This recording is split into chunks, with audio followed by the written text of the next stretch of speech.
Gamers and gentlefolk, hello and welcome back to the channel and to the Nexus Gaming series.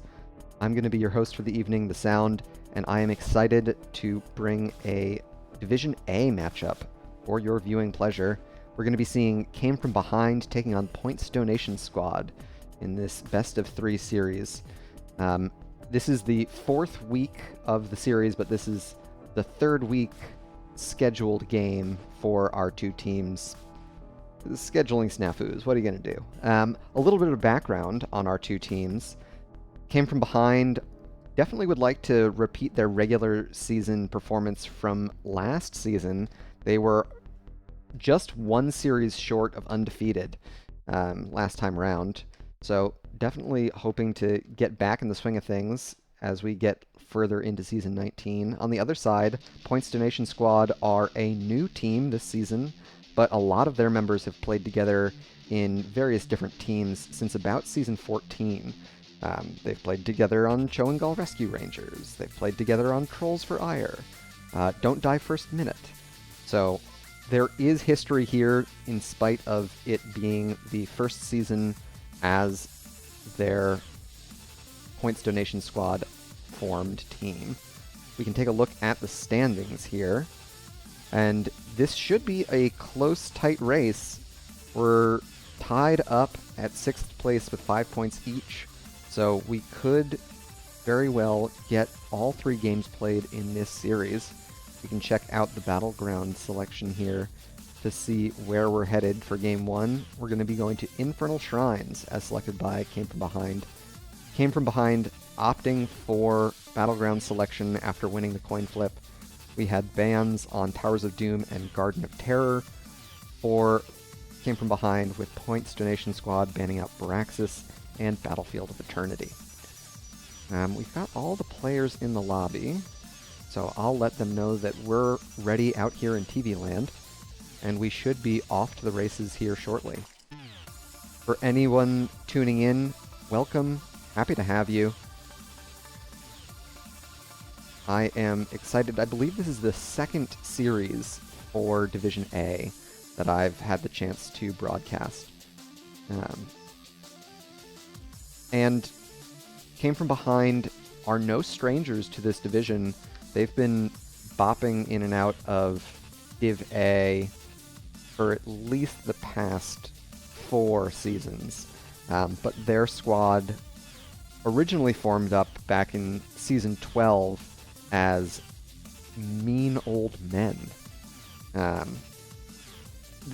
name has changed a couple times.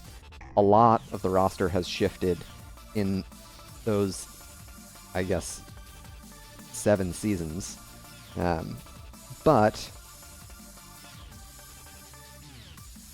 a lot of the time they have spent here in Div A. They're definitely familiar with this level of competition.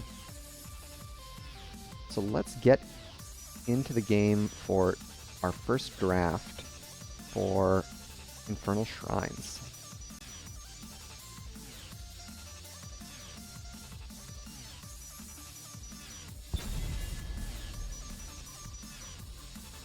Not too many shared hero preferences across the rosters based on the scouting that I did.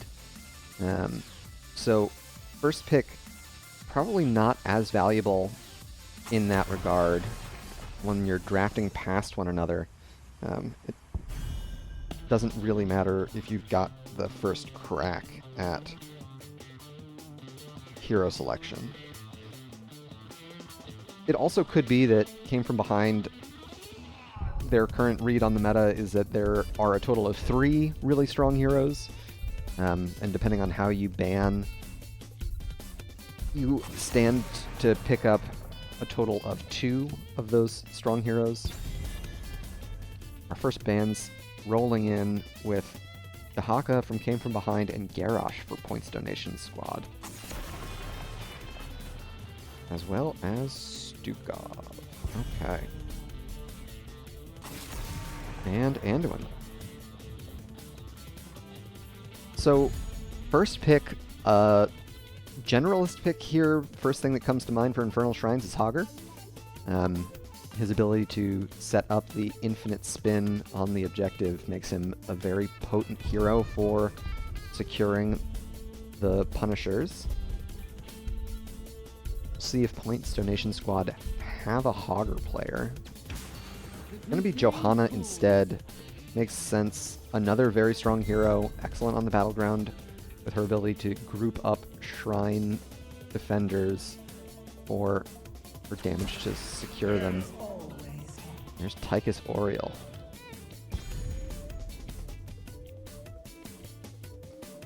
Oriel still in her pretty strong buffed state.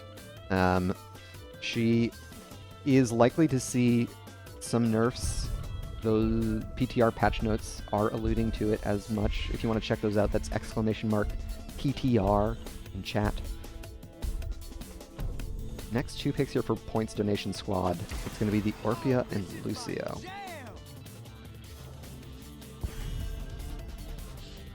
A well-played Lucio can be a huge thorn in any team's side. Came From Behind, don't have an offlaner for themselves, but likely will ban one here, with Points Donation Squad having already locked in their tank and healer. And there's the Hogger ban. Not willing to roll the dice on whether or not Points Donation Squad has a Hogger player. I think that makes a lot of sense. Juicy J saying, nice graphic overlays. Thank you, Juicy J. I've put a fair bit of effort into making the stream look attractive. There's the tank ban. Okay, ETC. Interesting. Perhaps a target ban more than anything else. Junkrat and a Nubarak. Alright, so they've secured some wave clear. They've already got burst damage in the form of Tychus to pair with the Anubarak. Of course, Anubarak's engage range is pretty long, and Tychus's auto attack range is not. There's Greymane, and one last selection. I'm gonna predict a Sonya pick here based on my familiarity with Emski's hero pool. And there it is. Last pick here for Mojo. A big fan of ranged offlaners at times. Also a Ragnaros enjoyer.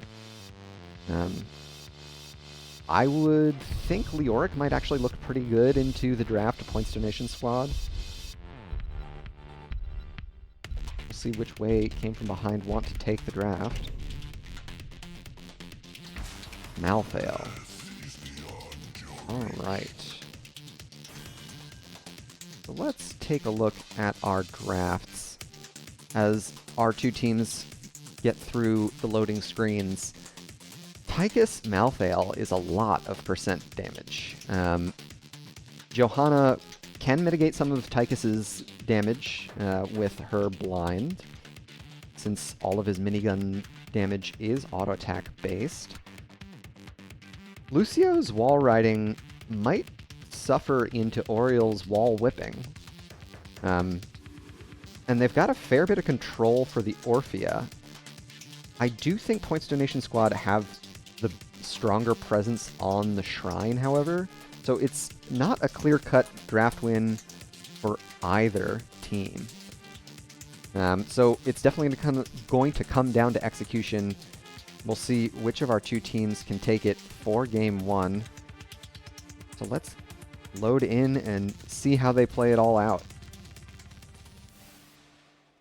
And we can introduce our 2 teams. Here on the left in blue, we've got Came From Behind, Huckett on Oriel, Woot playing Tychus, Mr. Hustler on Junkrat, Greek Freezer on Anubarak, and Mojo playing Malthael. To the right in red, we've got Points Donation Squad, Emski on Sonya, Fading Cheshi on Orphea, Robot Wizard on Greymane, Jack Burton playing Johanna, and Saber Moon on Lucio. First wave of the game in mid. We'll do a little bit of horse dancing. Check out our level 1 talents. A huge stun from Greek Freezer, followed up by the boop. Robot Wizard in a lot of trouble here. Woot chasing them down. There's the grenade. One more auto attack would do it, but the speed from Saber Moon able to get the Greymane out of trouble. Any level 1 talents out of the ordinary? Greek Freezer looking for Robot Wizard again. Saber Moon and Greymane chasing deep. In the end, Woot able to punish that aggression. So first blood going over to Came From Behind. Saber Moon very low as well. Woot opting for dash at level 1. Saber Moon checked the bush a little too aggressively, and so Came From Behind secure another takedown, and the camp steal here on the right side, Khazra. It's not a particularly strong siege camp, but the denial of the experience from your opponents is definitely something to be pleased with if you're a Came From Behind fan. On the top side, Robot Wizard already pushing out that Bruiser camp with Mojo working on the reciprocal camp here on the left side. Malthael not the best at clearing the Fallen Shaman camp in particular. Emsky looking for an unsafe rotation from Mojo there, but not going to find it. Level 4s on both sides now. Repeated offense from Huckett. A great use of the Iron Skin from Jack Burton. Get him out. Master Assassin for Tychus. Subdue for Jack Burton. The first Johanna I've seen go Subdue in a while. It's a very good talent. So I've been surprised with how much hold your ground I've been seeing in the games I've been casting as of late. Lucio still considering it. Mojo falling low here. Malthael not known for his survivability in that off-lane position.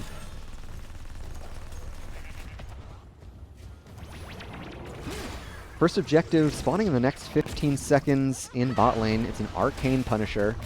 There's a little bit of camp pressure left here in mid in favor of Came From Behind. Greek Freezer looking for a couple more stuns. Jack Burton taking a lot of punishment. They're low on both HP and mana. They're going to Hearth right as the objective spawns. That is a tough time to lose your main tank. So we'll see how Points Donation Squad want to play the Battleground now that they're going to be late as they are getting to the objective. Mr. Hustler has had plenty of time to set up the Concussion Mine and the Steel Trap, so they'll be able to zone out Points Donation Squad very effectively. Fading Cheshi booped in here. Mojo in on the Orphea. One more auto attack from Tychus will do it. Greek Freezer narrowly escaping with a great heal from Huckett. Mojo finding Emsky here. Die alone is going to do a lot of damage, and that's another 2 takedowns for Came From Behind as they secure the first objective of the game as well. Off to a red-hot start. Came From Behind not sticking to their namesake here. Level 7, we've got Combat Tactician for Tychus. Using the dash, resetting the cooldown of Minigun. Pairing that with the movement speed they get from their dash at level 1. And it is a full Concussion Mine build for Mr. Hustler. 7 bogged down, creating a slow every time a hero is hit with the Concussion Mine. That, of course, is paired with Boom Pow at level 4, which is a lot of cooldown reduction. It's a 5-hero commitment from Came From Behind. Points Donation Squad have sniffed it out.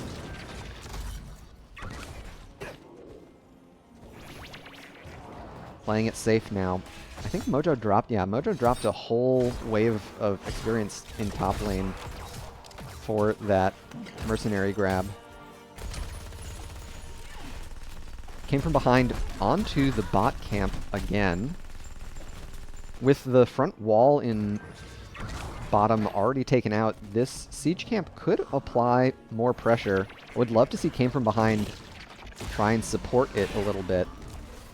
We've got Robot Wizard playing on the top side, perhaps looking for Mojo in the rotation. Just around the corner from the heroic talent tier, Came from behind are lurking out of vision, trying to find point donation squad in a sloppy rotation, but PDS are doing a fantastic job playing it safe. Speaking of heroics, we've got Crystal Aegis, Commandeer Odin, Riptire, Cocoon, and Last Rites. A 3-hero defense from Points Donation Squad. We still have Robot Wizard on the Grey Mane up in top lane, working on that Bruiser camp once again. The next objective will be spawning in mid lane. It's a Frozen Punisher, very powerful pushing Punisher. I'm sure Came from behind would have loved to get more out of their heroic talent tier advantage, but Points Donation Squad have weathered the storm because they're heroes of the storm. Anyway, they've picked up heroics of their own. It's Leap, Crushing Jaws, Cursed Bullet, Blessed Shield, and High Five. Heavy commitment to the top lane from Came from behind is giving Robot Wizard all of the space in the world they could want to siege up on the bot lane. Fading Cheshi gets the rotation in as well. Mojo unable to tag them with the Reaper's Mark. So they'll get out after a successful siege. Jack Burton, stunned once, uses the Iron Skin, and Saber Moon has already used the High Five on them. Emski has finished off the camp in top, so it's an even talent tier advantage. Both teams at relatively even resources here. There's the Cocoon onto Johanna, double stun onto Saber Moon, but the damage is nowhere to be found.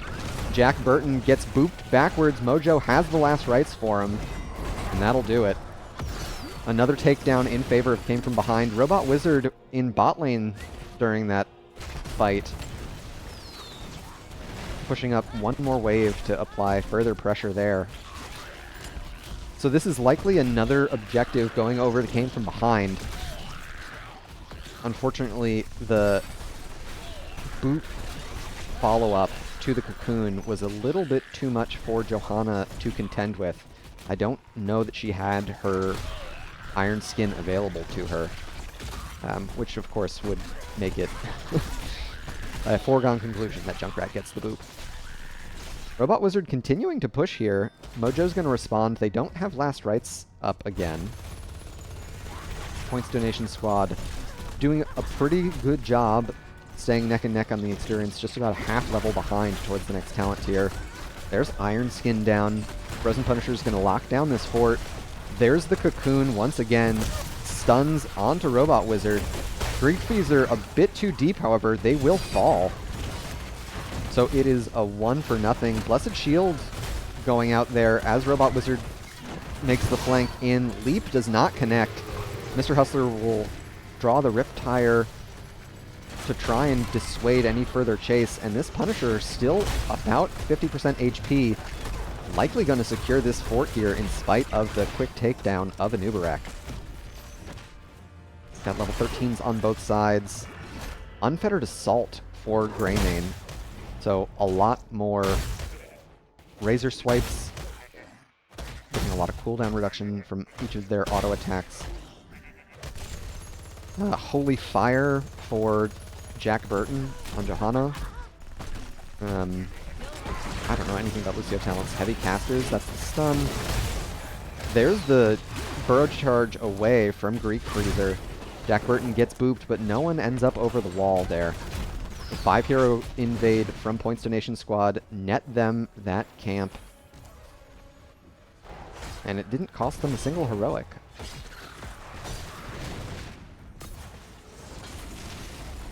Woot stepping forward to get a little bit more damage there. Where are we? Only 2 stacks on the repeated offense for Huckett. So, I think it's out of 5? 6. Okay. Jack Burton's the target. They throw the Blessed Shield and hit one of Greek Freezer's trait beetles. So, they're going to have to back up without their main engage tool. It's going to give Came From Behind all the space they would like to secure their second fort. Next objective is in top lane. It's going to be a Mortar Punisher, Emski and Robot Wizard escorting the Bruiser camp up to the wall. And the gate is down for both of our teams. So a Punisher jump will be very punishing. Oh gosh, I said Punisher is punishing. That's no good. Either way, whoever secures this next objective is going to have a very potent push. Greek Freezer finds a stun onto Robot Wizard. Unfettered Assault doing so much siege damage here. There's the Cursed Bullet onto Huckett. Huckett falling very low. Came From Behind just around the corner from their level 16s. Point Donation Squad still split across the battleground. Emski stuck in the top side, dealing with that Shaman camp from Came From Behind. So, with their talent tier advantage and hero advantage, Came From Behind snag away the right side siege camp once again. Huckett, with Glimmer of Hope at 7 and Reservoir of Hope at 16, is looking to scale up how much healing they can store. And the level 7, of course, makes your cast, if you've picked up a globe, only cost, I think, 25%. Robot Wizard Dark Flight's in right as Mojo pops out of the bush. This Greymane is going to be in a lot of trouble. There's the stun from Huckett, followed up by Greek Freezer, but Jack Burton is deep. Greek Freezer falling very low. They're going to be able to get Saber Moon out of the cocoon here. Emski's in deep. They leap out, and it's a full chase. There's a huge stun from Greek Freezer. Epicenter doing so much work. In the end, Points Donation Squad make it out without losing another member. Epicenter increasing the area, pairing very well with the Under King at level 4, which is for increasing the range on Burrow Charge. Neither team particularly worried about the objective in top. The siege camp, way too tempting. Cocoon, Riptire, and Commandeer Odin were all used. I think only Leap. Oh, huge stun! There's the Crystal Aegis onto Mr. Hustler. Crushing Jaws catches 2. Robot Wizard's very low. They'll trade for Greek Freezer. Emski falling low as well. The Last Rites won't secure it. Woot has opted for Sizzling Attacks. Those autos will finish off the Lucio. Titan Grenade could have perhaps secured a couple more takedowns. Mr. Hustler continuing to chase in with their level 13 Ripper Air. It is now faster for them to stay unmounted and boop themselves across the battleground. A 2 for 2, but in the end, Points Donation Squad were a little bit lower resources by the end of the engagement. It's going to give Came From Behind the opportunity at first crack on the objective once again. They also have their healer, which is pretty important in a team fight, being able to sustain. Any of the poke that Mr. Hustler can land onto Points Donation Squad is going to be more or less permanent. Lucio still walking back from the Hall of Storms. Fading Cheshi's the target. Greek Freezer in with 2 stuns. Mojo chasing onto Emski here. The Riptire finds Orphea. Mojo looking for the Last Rites. They'll cast it on Robot Wizard, and there's another takedown. Emski falling low. They get booped back to their fort. Jack Burton's the target here, getting chased down, but in the end, they're able to escape. 2 takedowns, both damage dealers taken out, and Came From Behind are going to secure their 3rd objective. 4th objective? I think it's just the 3rd. Yeah, this is the first Mortar Punisher. Just about 3/4 of a level away from level 20 with an objective at their back. Came from behind. Have Mojo soaking, looking for that Storm talent tier. They would love to get that Storm talent tier for this push, if they could. Jack Burton chasing down Mojo here, but Johanna by herself is not going to take down Malthael. This isn't Diablo 3. And the structure is just getting nuked here. Great unstoppable from the Lucio. Sabermoon saving a few heroes' lives there. Great Freezer in again with a Burrow Charge. That's level 20 online. Rewind is available. John Cena gets another jump, this time on a Robot Wizard. Extra oomph from Mr. Hustler means that they've got a lot of cooldown reduction on Riptire. Expect a lot more of those heroic casts. Mojo gets speared in. Greek Freezer getting a little bit of anti-synergy with Mr. Hustler there. Mojo getting a lot of healing. They still have Last Rites available, but it looks like the Points Donation Squad will weather that push, losing only their keep. Woot having opted for Big Red Button at level 20. Still sitting in Odin. Mr. Hustler eats a lot of damage there. A great set of cleanses from Sabermoon. Once again, Greek Freezer popped the rewind, and they're taking a lot of damage from the keep here. Huckett has 18 stacks on Reservoir of Hope already. That is a lot of healing. Almost an AoE Ancestral at this point. So mid-keep goes down. Points Donation Squad still holding on. They will secure Storm talents of their own. Engulfing Oblivion for Orphea. So if they're able to get the takedowns, Crushing Jaws also reducing armor.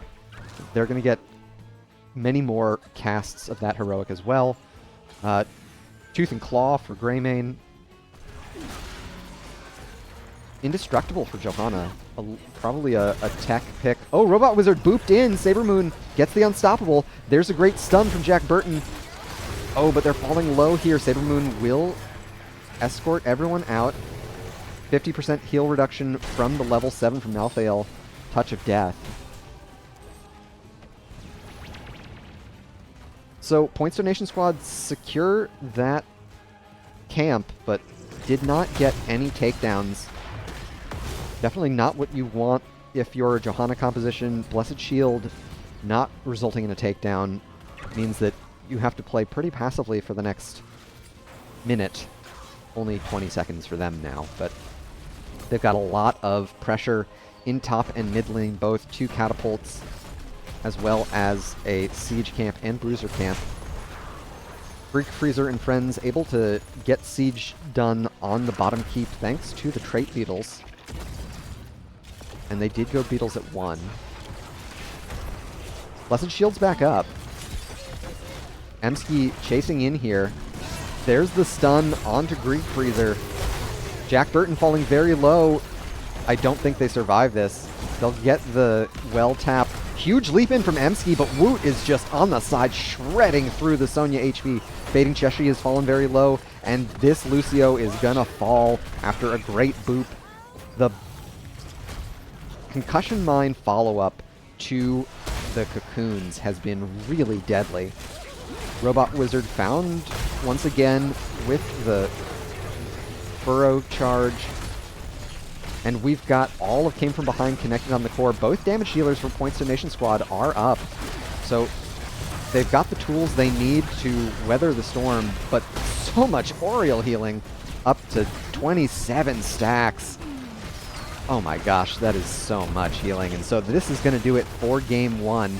Points Donation Squad unable to deal with the combo of the Junkrat and Anubarak. GG and well played to our home team. I definitely was not cognizant of how punishing the concussion mine into, or cocoon into concussion mine was going to be. That was a real big bummer for Points Donation Squad to deal with. They had so much stun threat as well. So Saber Moon, despite some really clutch cleanses, was unable to get as many saves as I imagined they would have liked. And take a look at our post-game stats here. The takedown count kind of tells the story of the game. 13-3 in favor of Came From Behind. Mr. Hustler top damage on the Junkrat was not what I was expecting there, especially with the concussion mine based build instead of going for endless. No, it's not endless grenades. Fire away, whatever the level 4 Q quest is. Speaking of builds, we can take a look again. Tychus really focusing on the minigun attacks here, going for That's the Stuff at level 13 for the heal, as well as Sizzlin' attacks and Combat Tactician. Anything else out of the ordinary? We called it out during one of the team fights, but Touch of Death from Malthael at level 7, the anti-heal, a tech pick against the Sonya, pretty strong into the AoE healing of Lucio as well, given how many heroes Malthael can get marked up with his trait. And Robot Wizard focusing primarily on the Worgen build, going for Tooth and Claw at level 20, as well as Alpha Killer at 16. Let's get over to our Battleground selection as our teams get ready for Game 2. For anyone who tuned in midway through Game 1, welcome. We're happy to have you. This is Came From Behind against Points Donation Squad in Division A. I believe neither of these teams have secured more than one domination. So I'm sure they would love to get another one under the belt on the side of Came From Behind. Points Donation Squad, of course, fighting for every point they can, would love to bring us to a Game 3, if possible.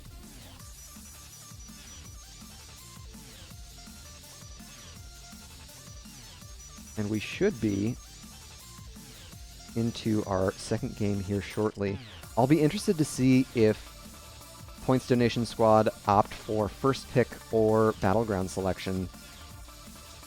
They lost the coin toss, so they did not get their choice for Game 1. And Came From Behind opted for Battleground selection, so Points Donation Squad, if they prefer first pick, had already had their crack at it.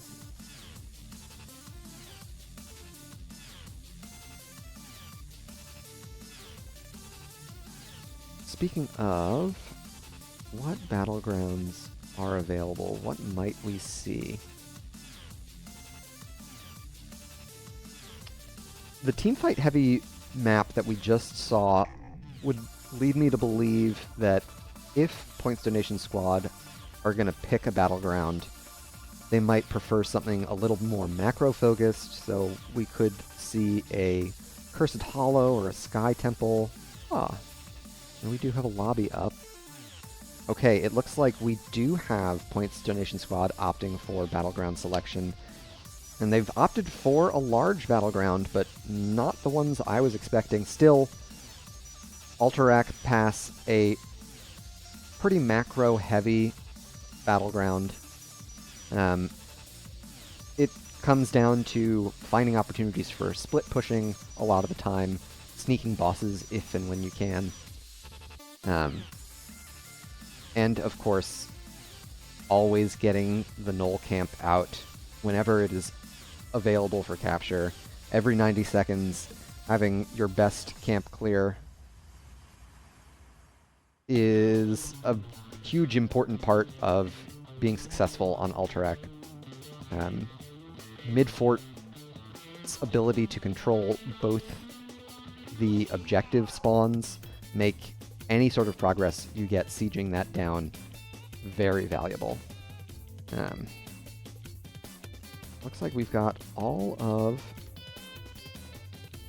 our folks in the lobby, so I'll let them know once again that we're ready to rock here out in TV land. And feel free to cheer on whichever team you're hoping to see pull out a win. I know I always enjoy getting to watch back stream VODs and seeing folks hoot and holler in favor. I mean, I hope it's for my team, but seeing any sort of community involvement is the best nonetheless. And we should be off to the races here shortly.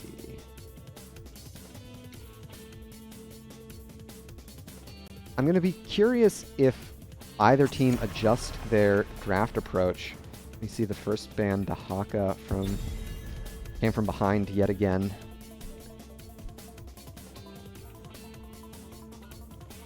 Last game, Points Donation Squad opted for the Garrosh ban in the first slot. They're going to stick with it. Garrosh's ability to toss folks over the wall of the objective into the mid-fort can be pretty punishing in a similar way that Stitches is punishing, so I think it makes a lot of sense here. There's another Anduin ban. No boy Prince of Stormwind here, I tells you what. Last game it was a Stukov ban. Stukov has pretty solid objective stall too. Yeah. So a strong denial pick as well as a decent battleground selection. Came from behind. It's their first opportunity to grab first pick. Their read on the meta has them preferring the Tychus. Woot performed very well in the hero last game, so not too surprising to see it picked up. A pretty generally strong hero. Next two picks here from PDS. Lucio from Sabermoon was pretty strong. They picked Johanna first last game. They're going to steal away the Anub this time and pair that with Rhaegar. So no follow-up CC from the support slot for Points Donation Squad. Bucket gets their hands on Oriole once again. And there's another Junkrat. With how well they performed on the composition last game, came from behind, are trying to keep as many pieces of it as possible. They won't be able to secure the Anubarak, and we could see PDS ban away the Malthael here if they want to see a different look from Mojo in Game 2. It's going to be Stitches instead. I think that makes a lot of sense.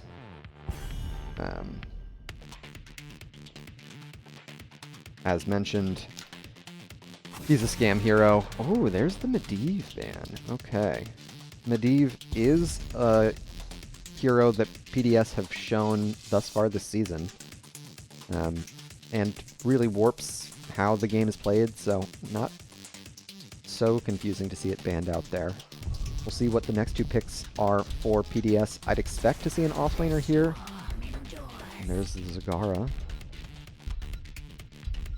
Very strong late game scaling from Zag. And there's the Malthael. So both frontliners for PDS stolen away, or they have stolen away, came from behinds, I should say, from game 1. We're looking for a main tank and an offlaner. There's ETC for the main tank. And PDS have very few Mosh interrupts, so could be a good game for the cow. Last pick here for Mojo. Zool. Okay. Always surprised to see Zool, but he can split push really hard, so Ultrac not the worst battleground for him. Last pick here for Robot Wizard. They could go for Greymane once again, as they did in game 1. Gonna go for Falstad instead. I think that makes a lot of sense, given the size of the battleground. So let's take a look at our drafts as we get ready for game 2 here on Alterac. Tychus, Oriole, Junkrat, all the same pieces that came from behind had from game 1. A completely new look for PDS. Falstad, it's a global on a big map. That's definitely valuable. Malthael can get through the Null Camp very quickly, as can Junkrat on the side of Came From Behind. I think Came From Behind have a bit more in the way of boss control, point control, compared to PDS, so we'll see if they emphasize boss captures to take advantage of that. We'll just have to see how it all plays out here in game number 2. Came From Behind trying to secure their second domination of the season. It's Huckett on Oriole, Woot on Tychus, Mr. Hustler on Junkrat, Greek Freezer playing ETC, and Mojo on the Zool. And to the right in red, trying to take us to a game 3, we've got Points Donation Squad. Jack Burton on Anubarak, Emsky on Malthael, Fading Cheshi on Zagara, Robot Wizard on Falstad, and Saber Moon playing the Rhaegar.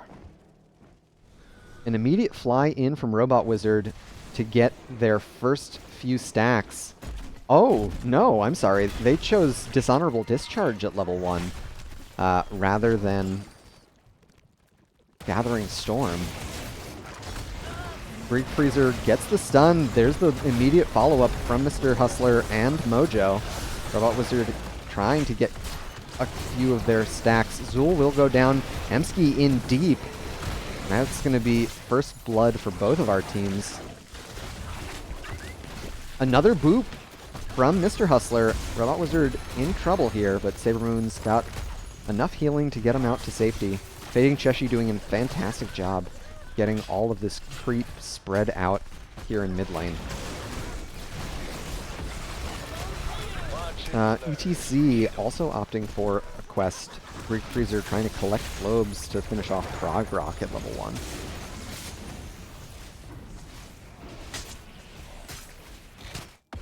Emsky respawned, headed straight into camp. Makes a lot of sense. Jack Burton can stall Zool's push up here.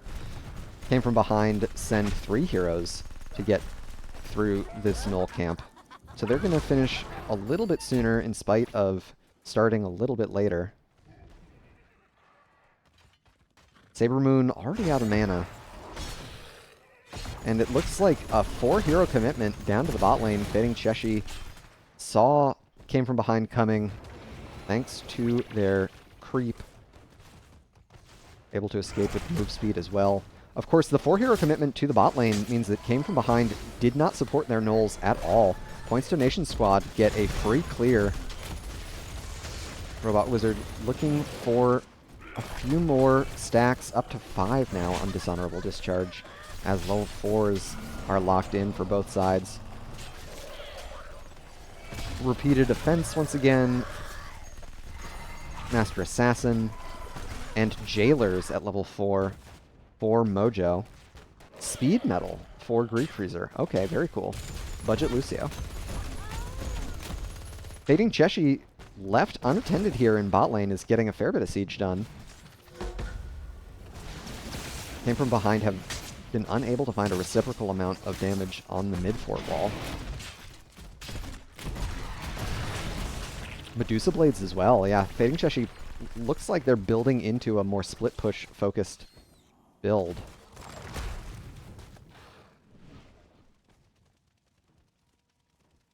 First objective announced on the bot side of the battleground. We had Points Donation Squad lurking around, seeing if Mojo would take an unsafe rotation. Another 3-hero commitment will have Came From Behind ahead on the mid-camp race. MC gonna finish it out just a little bit slower. Mojo the target here, but Robot Wizard looking in a lot of trouble. Saber Moon once again with a very timely unstoppable. They won't have Purge for this objective fight. And it's a 5-hero commitment here to the mid lane from Came From Behind.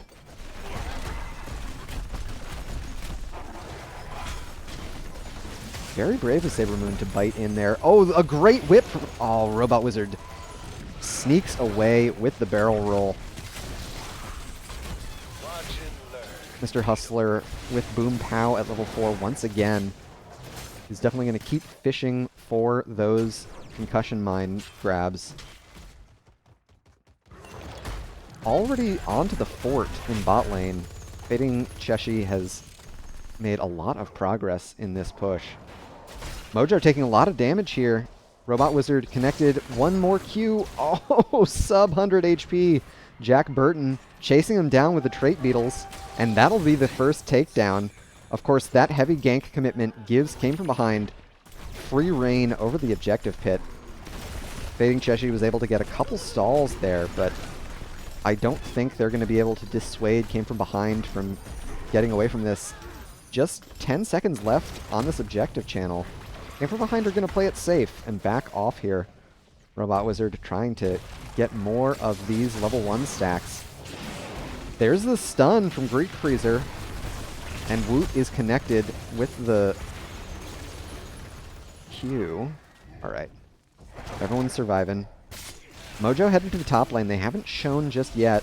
Came From Behind trying to get out their Null camp once again. So they'll have lane pressure in their favor as Came From Behind work on this objective. Would love to see Jack Burton freeing up the rest of the team with the summons they have available. Greek Freezer in on the back, finds a big power slide. Fading Cheshi gets booped out. Here comes a big stun in from Jack Burton. Greek Freezer in deep. Rest of Points Donation Squad are in full retreat. Greek Freezer taking a lot of damage, but they're able to escape with the power slide. Emski gets rooted by Mojo here. Greek Freezer able to speed the team away. They still have the power slide, and so that is going to be another takedown secured for Came From Behind. Mr. Hustler in a lot of trouble here, but it looks like Jack Burton is going to get turned on. Saber Moon walks right through all 5 and Came From Behind. Another stun onto Robot Wizard. And Jack Burton follows up with stuns of their own. Greek Freezer taking a lot of punishment. Woot chasing down the Falstad here. Mid lane has been completely unattended this entire time. Mojo gets the objective channel. Emski gets the stall briefly here, but I think Jack Burton's going to head back to the Hall of Storms. Their Burrow Charge already on cooldown, couldn't escape. Greek Freezer and friends have their heroics, but it looks like we're going to lose the ETC. Robot Wizard falling very low here. They gust to safety. An excellent use of the Skeletal Mages from Mojo to zone Points Donation Squad away from the objective, so that Came From Behind are able to finish off that pickup. Heroics that we didn't see were Resurrect. Wow, Resurrect. Not what I am accustomed to seeing from Oriole picks. We did see Riptire and Commandeer Odin used for the objective. Mosh Pit, of course, from Greek Freezer. Saber Moon trying to look very threatening, but it's 3v4 in favor of Came From Behind here in bot lane. Cocoon could make it to 3v3, but I don't think Points Donation Squad are going to get too aggressive here. There's a slide onto Jack Burton. A late cleanse.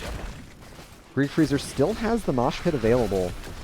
Jack Burton is the only target in range that has an interrupt. This 4-hero commitment to the bottom fort will do it. Greek Freezer unfortunately does not connect with the power slide. Jack Burton dodging it very well. There's the Cocoon, but once again, this makes it just a 3v3. Mojo getting chased by Robot Wizard and Emski over in mid.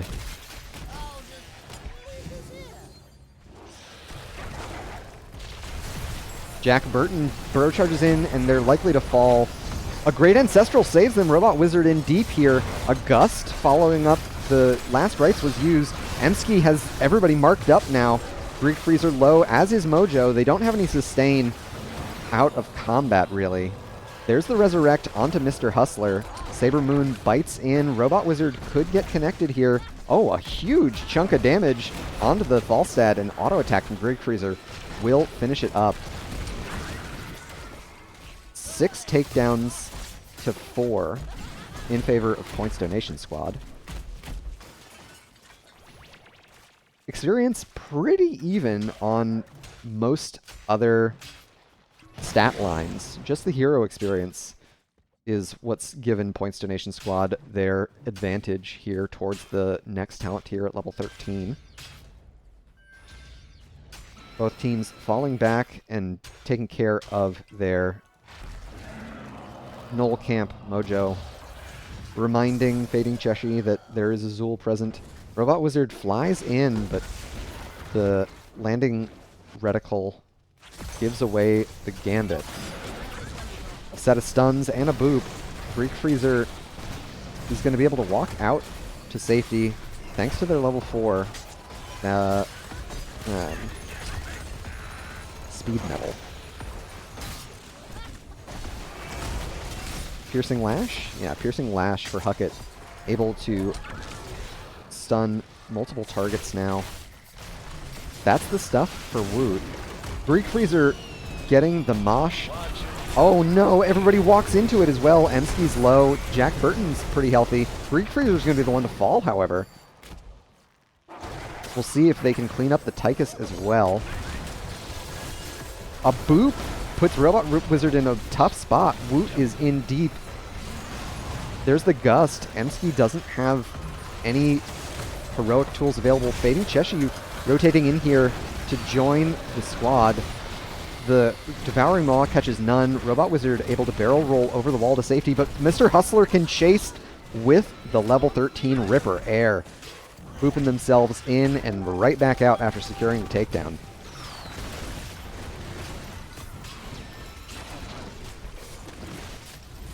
Fading Cheshi rotating in aggressively. Unfortunately, could not find any with the Devouring Maw. Oh, that would have been a big difference maker, but the boops from Mr. Hustler seem to be the biggest difference maker here in this series. Jack Burton trying to escape up to the top fort. Mojo finds him with another root. Woot is connected. They're going to dash in as well. That chase will secure Came From Behind the rest of this second objective progress. Lanes are in a tough state for Points Donation Squad.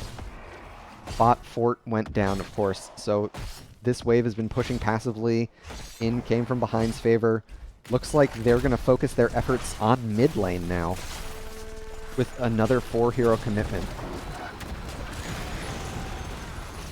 Heroics are back up on the side of Points Donation Squad. They could try and get a fight before the objective arrives. Emski in deep. Huckett hits 2 with the Piercing Lash. Woot very low, as is Huckett. They'll both fall. A great Gust puts Greek Freezer in an awkward position. Oh, the ETC's got schmoves, though. A great juke up to the top side after the barrel roll came through. Oriel rezzed herself. The only person she can res when she's dead, of course. And the worst of the siege was subverted. Avoided. Subdued? None of these words are quite right. Either way, Points Donation Squad happy to get that fight win and stop Came From Behind from getting any progress on a keep. This is where the boss control from Came From Behind is very threatening. They've got Mosh Pit up. Jack Burton's taking a lot of damage. Junkrat doesn't have the ability to boop while the Riptire's active. Greek Freezer finds a couple with the Mosh. Mojo on the top side gets the solo kill. Greek Freezer trying to chase down Saber Moon. Another root. Won't follow the takedowns. Robot Wizard able to save their Rhaegar with a timely Gust. Even so, 2 takedowns in favor of Came From Behind. They get a lot of catch-up XP. So they're back in the hunt towards the Storm talent tier at level 20. Puckett once again trying to get their Reservoir of Hope stacked up. It is a huge amount of scaling for Oriole to secure. Mojo, I don't think, has any clue that Points Donation Squad are lingering in the bush, but with no damage dealers in range, they're not going to pull the trigger and try and take down the Zool.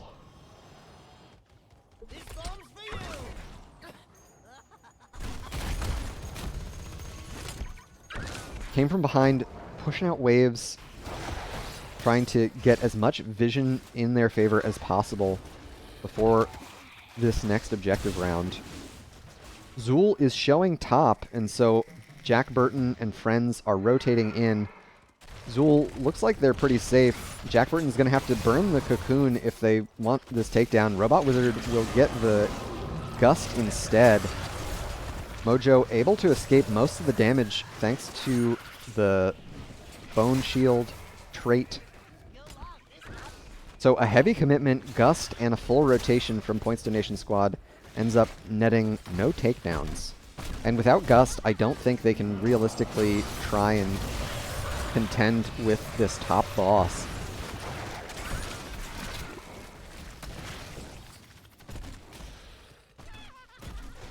Here in mid lane, Came From Behind have cleaned up the enemy null camp, and they've got a full HP camp of their own pushing through. Jack Burton has to use the Burrow Charge to avoid that root from Zool. What did they go for? Decrepify at 16? Weaken at 16. So anyone hit with the Cursed Strikes does less damage. 35% less damage. Skeletal Warriors as well. Okay. Level 16 for Zagara has unlocked Corrosive Saliva. It's a big power spike. The team fight is huge. There's the Cocoon on the Greek Freezer. They've still got Mosh available. It's a fight on 2 fronts here. Robot Wizard draws the the Ancestral Healing. Saber Moon has also used the Purge already. Looks like Points Donation Squad are able to group back up. Resurrection and Mosh Pit still available for Came From Behind. Cocoon was used, as was Ancestral Healing, but they've got some strong offensive heroics available to them. Robot Wizard pushing in bot lane here. I guess they feel somewhat safe to do so. They're going to fly out with Mojo disappearing.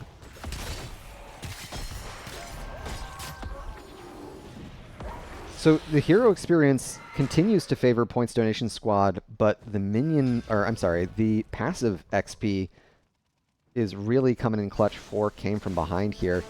They're just now on their Storm talent tier. We've got Big Red Button, Expert Owned. What is that? Shield of Hope? Shield of Hope. Death Metal and Mortal Wound. Mortal Wound is a big power spike. Pairing very well with Echoes of Death. 75% heal reduction on anyone who gets hit by the Spectral Scythe. On the other side, we've got Rewind, No One Can Stop Death, Pack Instincts, Wind Tunnel, and Farseer's Blessing. So heroic upgrades on the most potent ones. Mid lane already cleaned up, top lane as well. Came From Behind in full retreat. Jack Burton trying to keep vision. And a heavy push onto this mid fort. Once again, Points Donation Squad weather the worst of the storm from Came From Behind. They know that Came From Behind were in mid. It would behoove them to get started on this boss very soon. Robot Wizard showing in top and beelining it for the boss, so they've kind of shown their hand here. I don't know if they're able to get through this very quickly. 59 stacks on the Dishonorable Discharge means that Falstad's doing a lot of damage to Mercenaries. Mojo finds the root. Jack Burton gets a couple of stuns here. There's the cocoon. Oh, Greek Freezer's gonna fall here and get one in the Death Mosh. Make that two. Saber Moon walks into it. Robot Wizard low. Puckett is gonna use the res now. I don't know if they're gonna make it out. They have to pop the Shield of Hope. Greek Freezer finds Emsky with the stun. They're gonna use their level 20 to buy back here. So both talents for saving allies or respawning quickly, both res and No One Can Stop Death used already. No one. Oh my gosh, Greek Freezer is gonna fall again. Finds one with the Death Mosh. A great use of the inevitable end from Emsky, getting them out of the root. Mojo getting chased down by Robot Wizard here. They pop the Bone Shield. They're gonna fall. These late game team fight wins could be the difference maker for Points Donation Squad. Another stun, this time onto Huckett. Jack Burton pops the rewind. They're going to be able to secure the kill onto Oriel. They pay with their life. Oh, Fading Cheshi very low here. And they get a big reset here on the Riptire. Emsky low. Woot trying to chase down another takedown. And these Riptires just keep coming. Came from behind. Want these to get some takedowns. Oh no, the root! Fading Cheshi just makes it out with sub 100 HP. Robot was trying to punish Mr. Hustler there for their long wait in Riptire. They get interrupted here? They don't. Man. Points Donation Squad stave off an ending push, but unfortunately they're unable to secure another fort. The damage dealers came from behind, doing an excellent defense of the mid fort there after losing everyone else. Robot Wizard and Emsky getting through this boss pretty quickly. Fading Cheshi's on the case as well. Mojo's scouted it out, and Mr. Hustler pops the Riptire. Okay, Wind Tunnel will secure the boss. Riptire gets a full reset. You're not going to use it again. Mid lane has the Null Camp pushing in it. Came from behind, proc the stun outside of the fort range. Would love to see Jack Burton kind of take care of this objective here. Mr. Hustler trying to boop them in once again. Alright, so top boss almost taken care of. Mid lane cleaned up. It's 5 heroes close to the objective, 4 came from behind. 39 or 37 seconds still left for Points Donation Squad to channel. I would love to see them wait for Wind Tunnel to come back off cooldown here. Greek Freezer under a lot of threat. Puckett getting big heals up to 14 stacks. A great Shield of Hope, but in the end they'll fall. Saber Moon in deep with Jack Burton.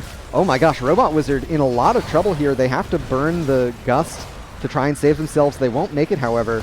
There's the Ancestral. First proc, second one lands as well. Mojo falling low. Emsky, Wraith strikes back in, and there's the Devouring Maw. Jack Burton on the backside gets the takedown onto Oriel. She'll get the self-res. Fading Cheshi very low here. They can't keep grouping up like this. Fading Cheshi chased down by the Riptire.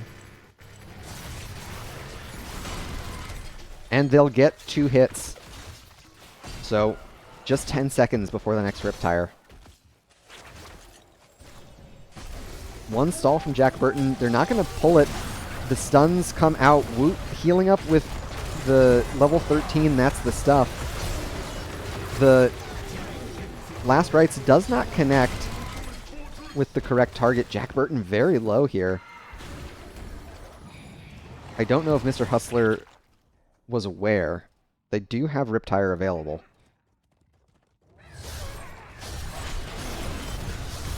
The slow game is in Came From Behind's favor. Their lane pressure is continuing to stack up. We see this massive wave in top that Robot Wizard has to contend with. And so, with relatively even objective progress, having the map in your favor, definitely where you want to be if you're on the side of came from behind. Additional pressure in mid lane now with the siege camp pushing in. Emski rooted.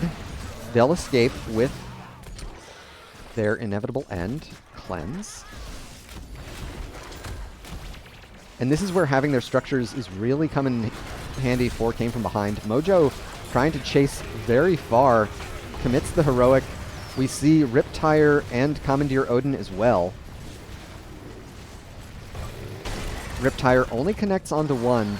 They'll zone for enough time to get Huckett to channel here. Robot Wizard channeling as well. There's the Purge from Saber Moon. They catch ETC in the Devouring Maw. Mojo gets a huge heal. Last Rites not connecting. Greek Freezer does not connect with the Mosh either. We still have Gust available. Robot Wizard isn't going to rip it yet. He has to now that he's rooted. Greek Freezer, the target. Jack Burton going to get caught in the... No one gets caught in the Death Mosh. Excellent recognition from Points Donation Squad. Jack Burton booped in. They might get taken out here. Woot falling very low. Emski race striking back in. There's the res onto Greek Freezer. The stun onto 2, and there's another stun onto Robot Wizard. They get the barrel roll over the wall and the fly to safety. Some real tricky moves from the Falstad. But once again, the lanes have been cruel to Points Donation Squad. Their mid keep went down. Their top keep's taken damage. Winions are starting to become a real issue for them. Came from behind. Get another bit of progress here on the objective as we round the level 24 mark. Jack Burton gets the cocoon and the double stun.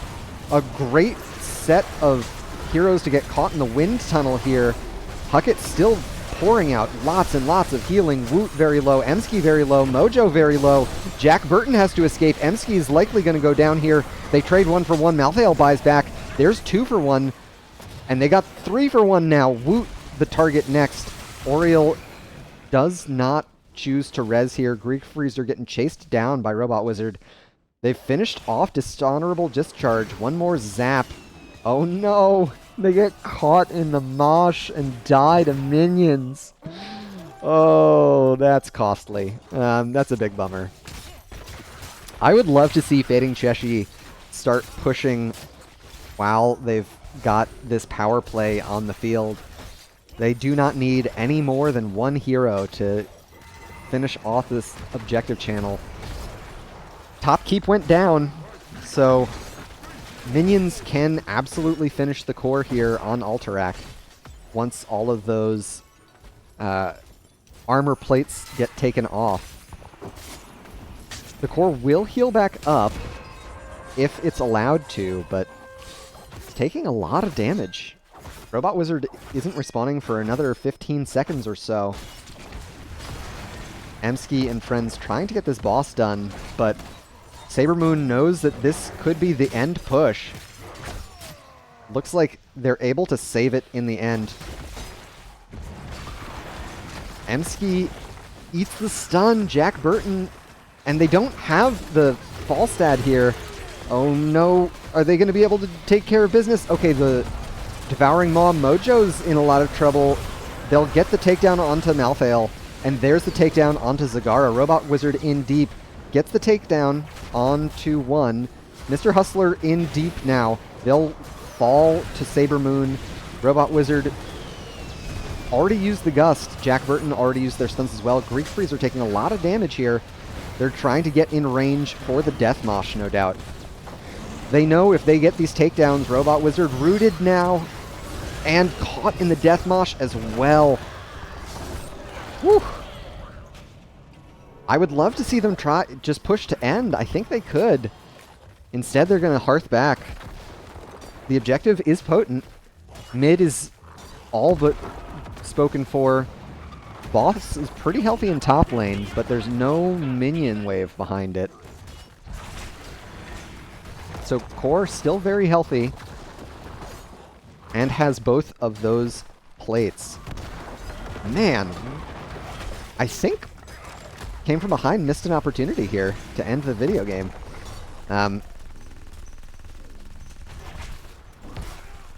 Hard to say. Boss is chunking. Woot is connected. Mr. Hustler respawns in time to get the defense as well. The question becomes, are Came From Behind going to be able to get to this boss on time? Robot Wizard will spawn with Fly, so the wind tunnel is a factor. Jack Burton anchoring the bush here, but I think Falstad's their best boss burn as well. So, Came From Behind a little late to this. Robot Wizard gets here in time. They're going to be able to finish this off. There's the Cocoon. Devouring Maw does not connect. Mojo isolated here.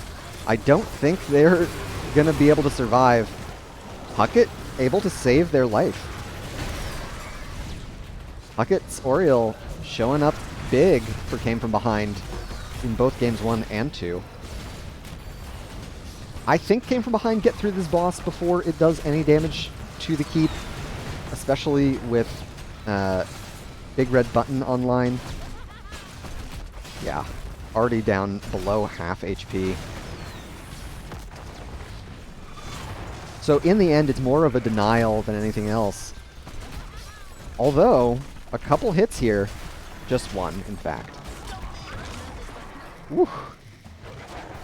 This is a barn burner of an Alterac game, let me tell you, friends. 23 stacks on Reservoir of Hope. The more Huckett is able to get that stacked up, the harder and harder it becomes for Points Donation Squad to secure these kills. Jack Burton hasn't checked the bush. Greek Freezer knows they're there.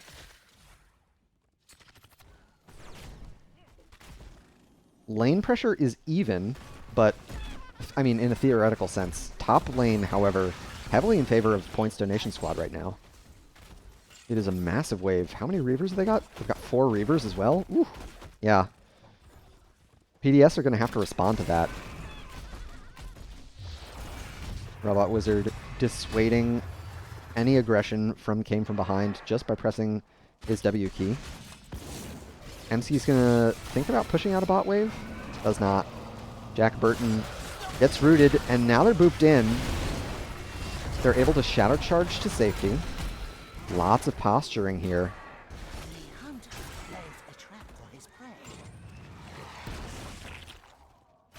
Fading Cheshi has a lot of poke damage with their level 16 Corrosive Saliva. They didn't opt for Bile Drop at 7, instead going for Viscous Acid. So Zagara having a slow of their own at a very safe range as well. It's a big wave in top. Oh my god! Jack Burton almost taken down. There are the stuns though. Double Ancestral will proc. There's the first takedown. 3 caught in the Devouring Maw. And there's the Mosh Pit. Woot very low here. Greek Freezer as well. Huckett might be able to make it out alive. Mojo the target now. Emsky trying to take these heroes out. They'll be able to respawn now. Woot full HP still. Greek Freezer does not find any with the Death Mosh. Robot Wizard trying to get some takedowns here. So full 5 heroes for Points Donation Squad. Please go kill a keep. They're not gonna. They're gonna channel the objective. Cool. The objective is good too. Robot Wizard and Saber Moon both getting onto this Knoll camp. I'd love to see them save the Knoll camp for the objective channel. Toki B, thank you for the raid. I'm sure that you did that ages ago. Robot Wizard has the Gust. They're going to find Huckett. Oh no. They don't have res. This is it for Oriel. A really rough stagger death for Came From Behind. We've got the camp connected. Huge wave in bot. pretty big wave in top. They've got Robot Wizard back to deal with it. The objective got interrupted. Ooh. 33 minutes in. And this next objective push is likely the end of it.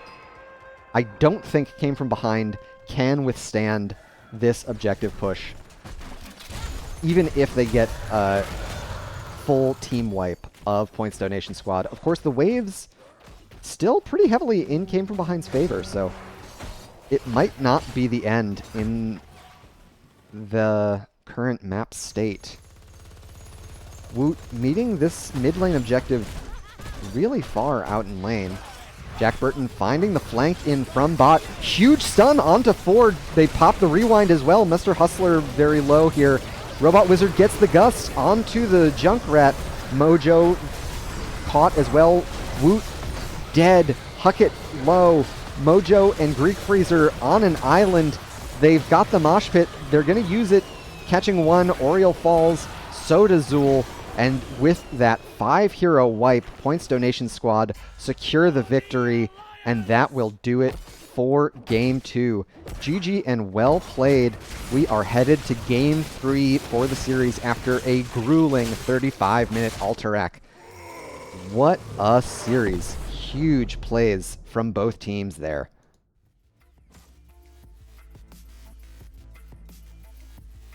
Excellent, excellent. I wasn't expecting that many back and forth team fights after how decisively Came From Behind were able to take those fights in Game 1.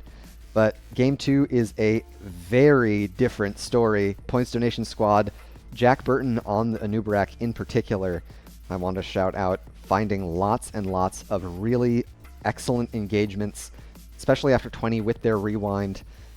Robot Wizard on Falstad, plenty of damage, second only to Woot on the Tychus. Emski has 44,000 experience. That's unconscionable.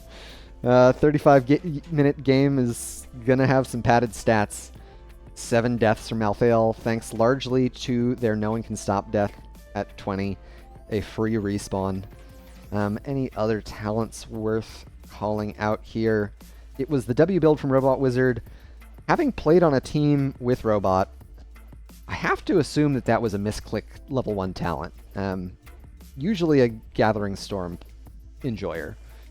So it ended up working out, though. They got the win. The wind tunnels were massive in those late game engagements. Yeah, whew, a tough one. But in the end, Points Donation Squad were able to clutch up and snag it. Let's head over to our Battleground selection as we get ready for the final game of the series.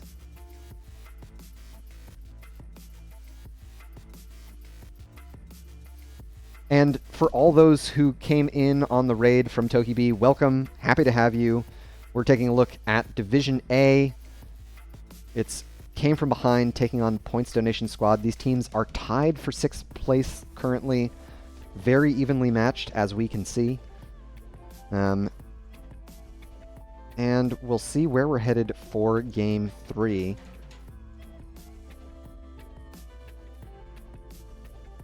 Looks like it's going to be Tomb of the Spider Queen.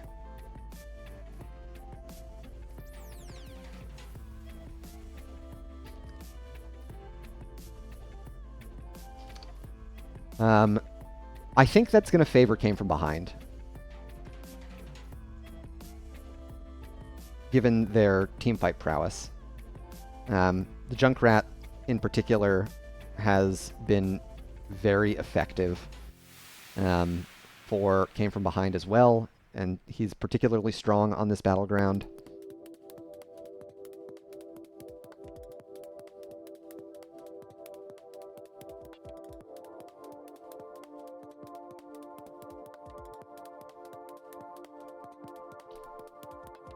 Points Donation Squad, I think denying the Anubarak pick was a big part of their success in Game 2. They secured Johanna for Game 1, which theoretically is a very strong hero for this battleground as well. They didn't have a lot of success in the game, however. So I wonder if they're going to stick to their Johanna pick, which they first picked in Game 1. You know, they showed a strong preference for it. It's just that the results were not quite there. Whereas Jack Burton's Anubarak in Game 2 was a big difference maker, I think. Saber Moon continuing to impress on the support role as well. Had some clutch high fives in Game 1 and excellent Ancestrals and Purges in Game 2. Of course, Huckett playing for the late game Oriole scaling has been very strong. And it looks like we're going to have one of our team members step away, but they should be back shortly. In the meantime, and in between times, we can talk a little bit about the Nexus Gaming Series. For anyone who's watching who isn't already a member of the Nexus Gaming Series, we are a North America-based Heroes of the Storm League. You can use !NGS in chat to find the website, and the website will take you to the Discord. It is a league for all levels of play. Right now we're looking at Division A, which is between Plat and Diamond, more or less, but we've got divisions as high as Heroic and as low as Division E, so no rank is too low or too high to participate. It's all volunteer run. You can play with anyone that you like on a team. There is no strict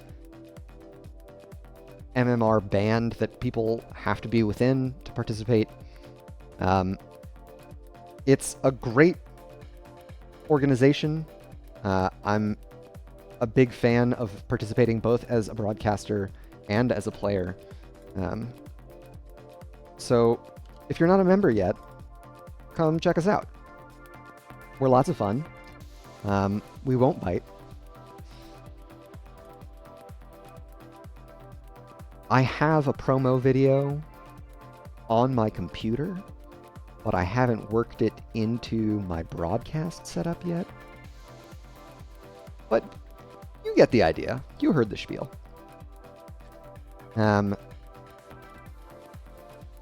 While our teams work on the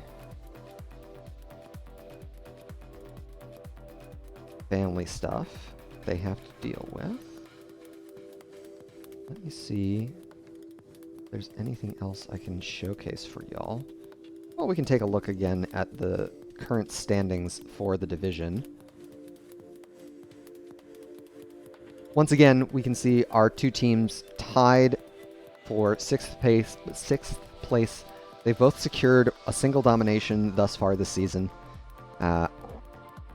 This final game in the series is going to decide this tiebreaker, and I believe will put them ahead of Gen M as well. I don't know if Gen M have already played their series this week or not. But whoever wins stands to win 3 points.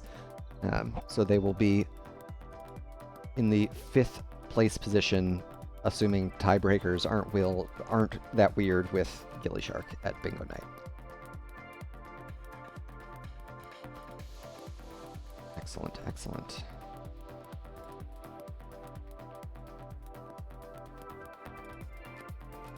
And back in the realm of Tomb of the Spider Queen, the draft approach that came from behind have had, focusing heavily on the Junkrat, prioritizing that hero above most others, I think will continue to help them they also have been very mindful of securing enough wave clear in their drafts. Points donation squad, they had a lot of split push emphasis in Game 1, not as much in Game 2, despite the Battleground lending itself to that play style. We saw the Medivh ban Came From Behind. This can be a very good map for Medivh. His ability to kind of warp the typical rotations of top and mid via portals into a top and bot rotation definitely shifts the dynamic of the Battleground pretty heavily. So I would expect Came From Behind will continue with the Medivh ban. We also saw Lucio from Saber Moon in Game 1.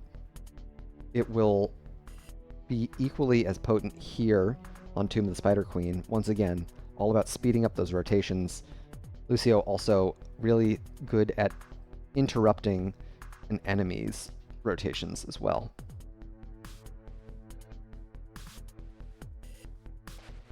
And rather than gaining folks in the lobby, we seem to be losing folks in the lobby.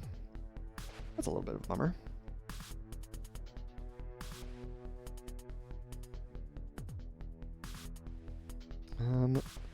I'm going to step away for just a quick minute, but never fear, I'll be back soon.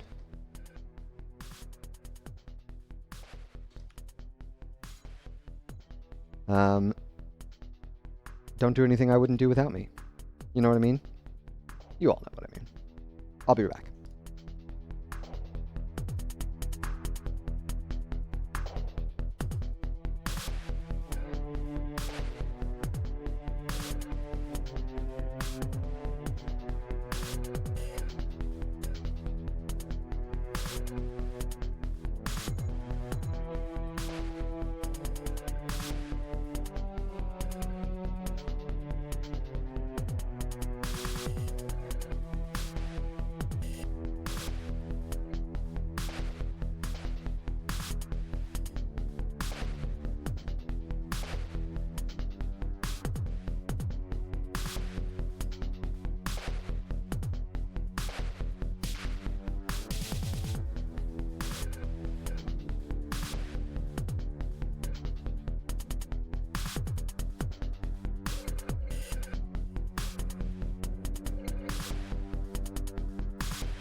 Okay, welcome back, everyone.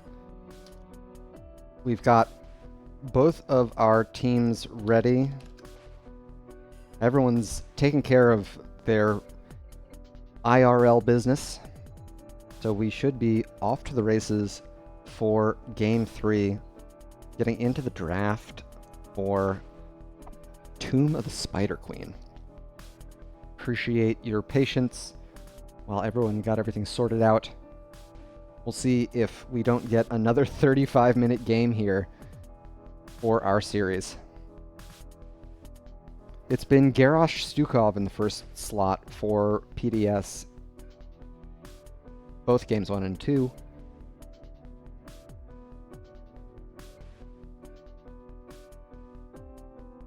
We'll see if they stick with those bans. They're considering it pretty heavily, which kind of surprises me given how consistent they've been with the bans.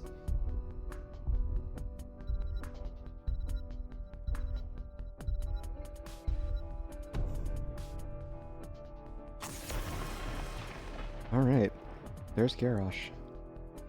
As predicted. I expected a Haka ban here as well.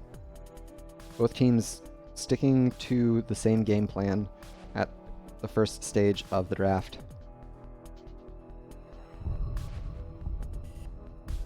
Google Me NA asking who I see as favored in this match. I don't think either team is particularly favored in the whole match. Points Donation Squad, their grit through game 2 definitely speaks to their strength as a team. Came from behind, have strong synergy based on their many seasons together, but Points Donation Squad definitely cannot be counted out. They've shown what they can do in those late game scenarios. We've got the Stukov ban as well. So I think it's largely going to come down to draft and execution here for this third game. I think Came From Behind's draft strategy has favored Battlegrounds like Tomb of the Spider Queen, so I may give them the slight edge, but Points Donation Squad definitely have plenty of heroes in their tool bag that work well on Tomb as well. Here's the Anduin ban. Alright, all the same bans. Game 1, this was a first pick Johanna, but they didn't win with it. So we'll see if that makes a difference.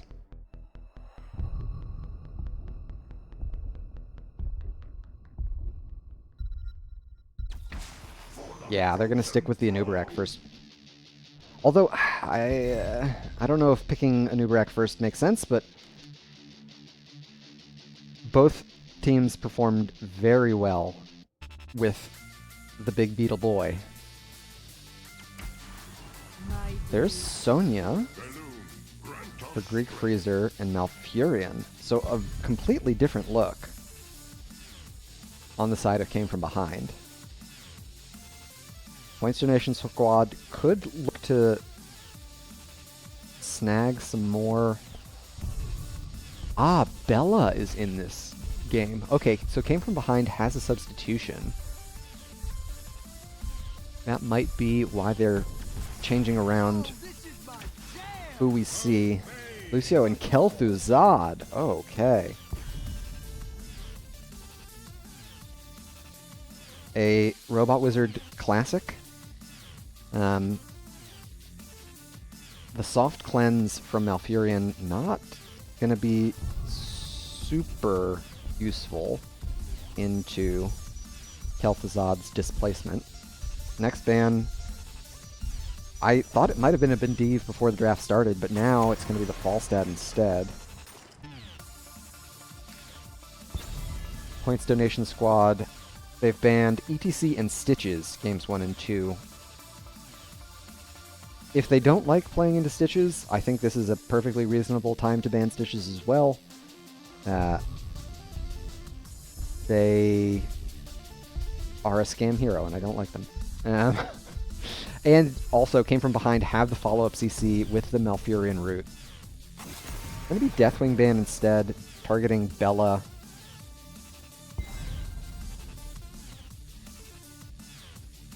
Our new player from Came From Behind. So we'll see how that changes the draft. I believe Bella also plays Orphea, which we saw in Game 1 from Points Donation Squad.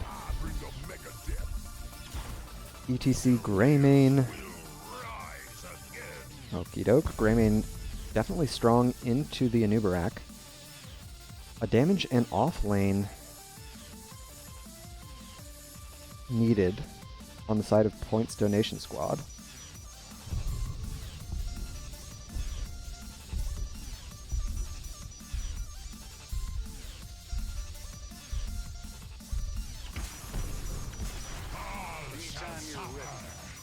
Leoric and Raynor. Interesting. I do not see a lot of Jimmy.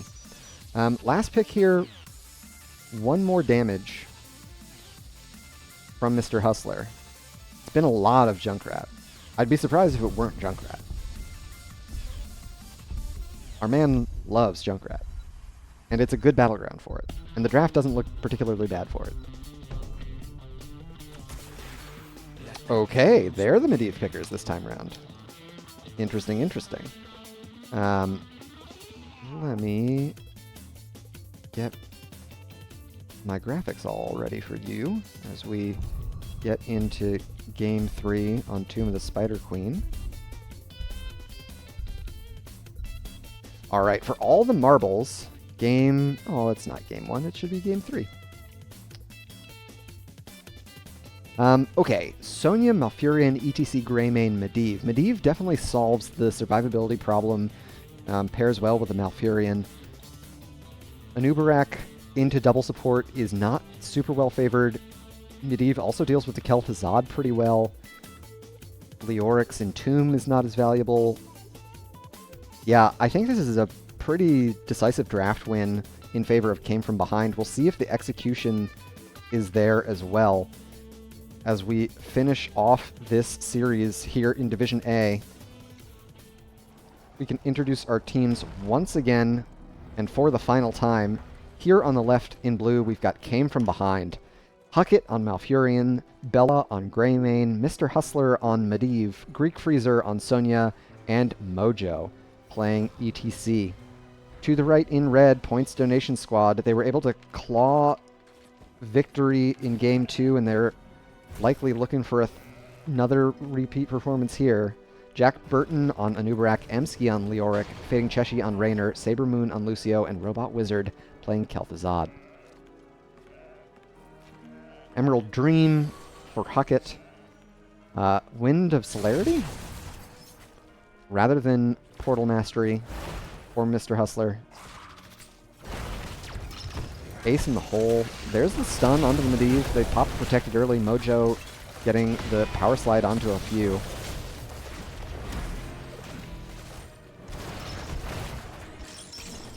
And the first 4 stacks for Master of the Cold Dark. Master of the Cold Dark, as opposed to Master's Touch. Master's Touch up to 7 stacks. So we'll keep track of those as we continue on through our game. Of course, Kel'Thuzad stacks never reset. Mr. Hustlers can reset on death. Jack Burton tries to find Mojo with the Burrow Charge.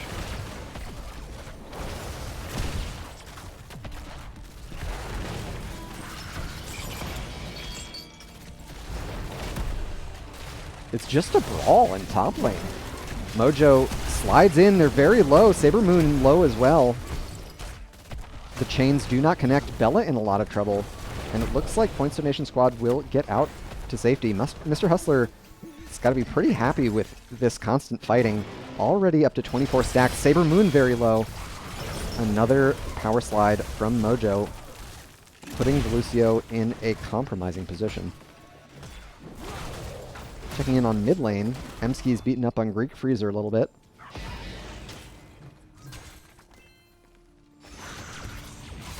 And Came From Behind have collected far more gems.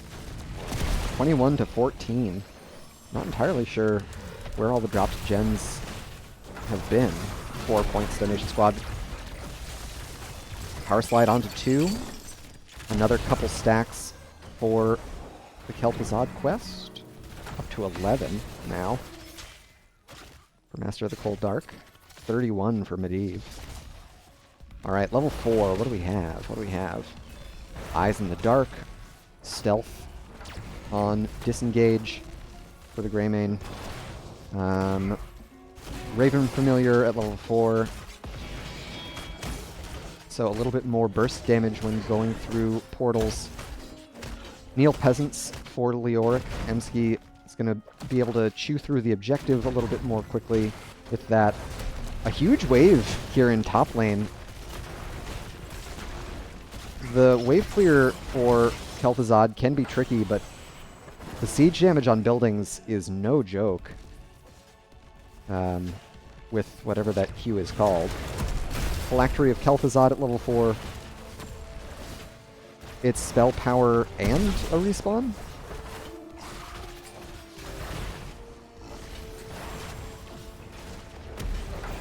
Ah, it's healing. Okay, fair enough. Double stun onto Mojo. Sleep on Root catches Jack Burton. The Emerald Dream. We've already completed Master's Touch, so Mr. Hustler can play a lot more aggressively now. And there are enough gems in the pockets of Came From Behind for the turn-in. None from Points Donation Squad were able to zone there. Jack Burton hearthing back meant that they had to play that very passively. There's the double stun onto ETC. Mojo plenty healthy, thanks to the protect from Huckett. Another 3 stacks for Master of the Cold Dark, up to 15, so they've unlocked their Glacial Spike now.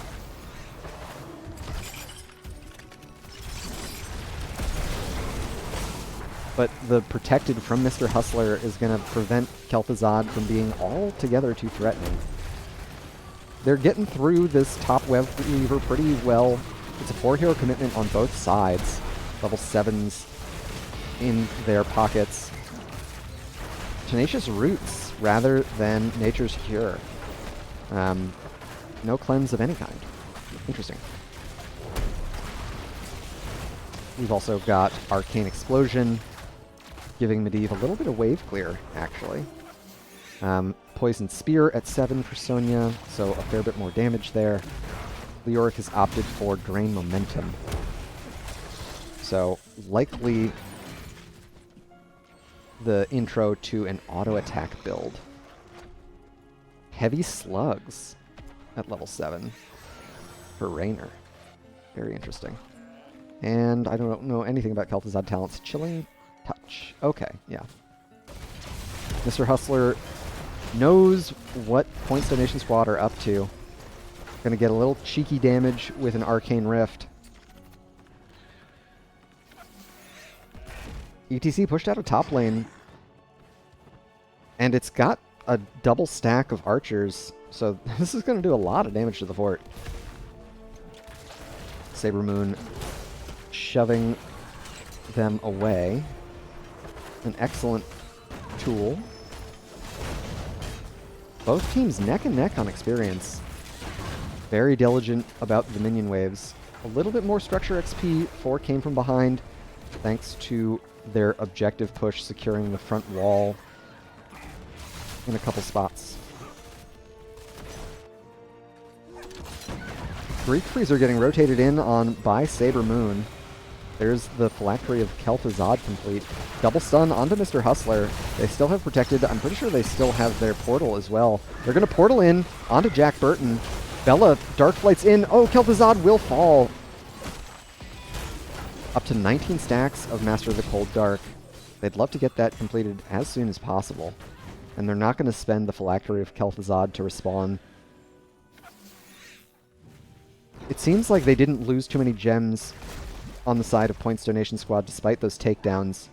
They still have enough in their pockets for the next objective phase, and Saber Moon and Jack Burton are going to be able to secure it here on the top side. Came From Behind, secure the bottom siege camp. Emski's going to make it out alive.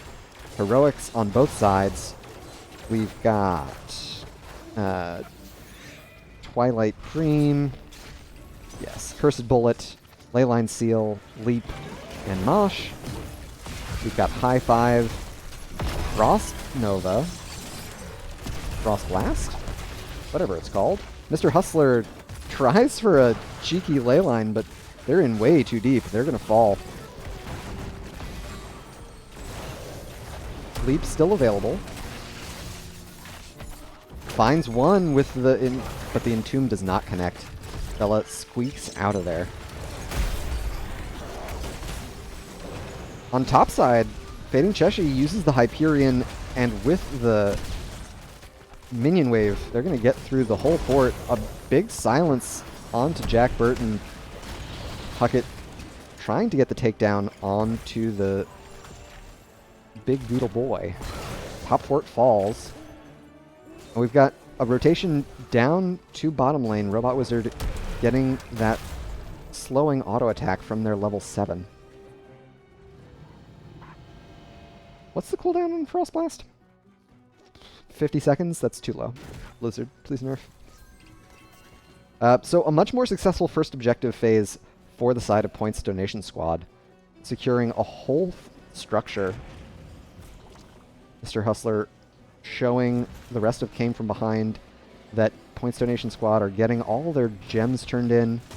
Robot Wizard trying for a takedown onto Greek Freezer. Up to 25 stacks on Master of the Cold Dark now.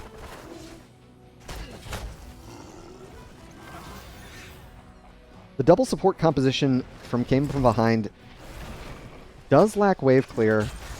They get another objective here. Sonya able to turn in on the bot side.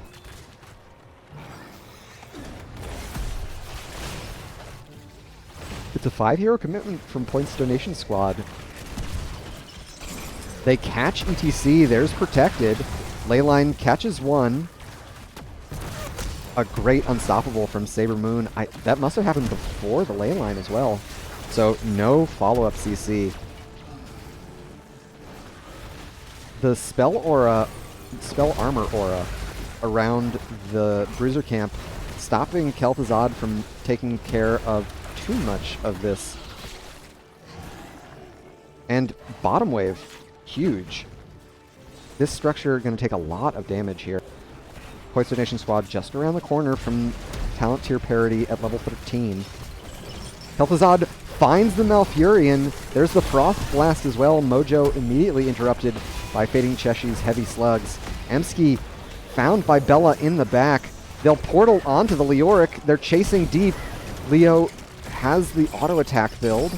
A couple more stacks, and that'll finish off the quest for Kel'Thuzad. Speaking of level 13s, we've got Chain Link. Cooldown reduction on the chains for Robot Wizard.